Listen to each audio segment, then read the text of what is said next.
Assalomu alaykum ina. Abunachilar va vatan живой ko'rsating. Salomat eng abunachilar.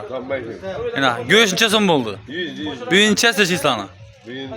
8-may 5-gün cümani günüsü ina göster tuttu ina. Ina Oybek ham. Ina Dimaka. Salomatlaykum. Valla bomba veriyor. Assalomu alaykum. Salomatlaykum. Allah. Siz geldiniz. Allah siz hadim keyfiyatlaşma hormonlar. Dur Bambe'de. Dur badanda Bambe almayı. Ina demo yurtuna. Yaşat Türkmen. Selamatın. Selam. Neçe kadar et aldınız?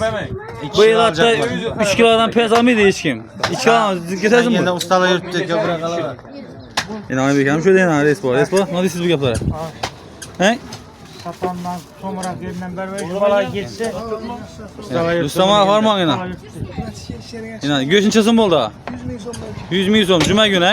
O'zi neçe so'm biz вообще başka yerlerde? Başka yerda 120 130. 130 so'm başka yerda 130 so'm. Молодец. Cuma aksiyası oldu. Cuma aksiyasi bo'lib turibdi. Rustam ham har jumada shunday ikkita suradi yana.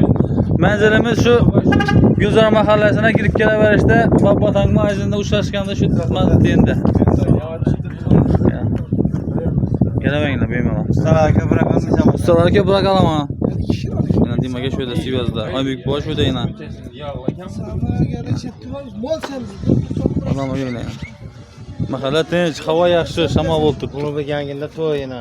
Ulug'bek hamkunda to'yina, buyumda to'y. 9'unda to'y Ulug'bek hamkunda. Kelaverasizlar.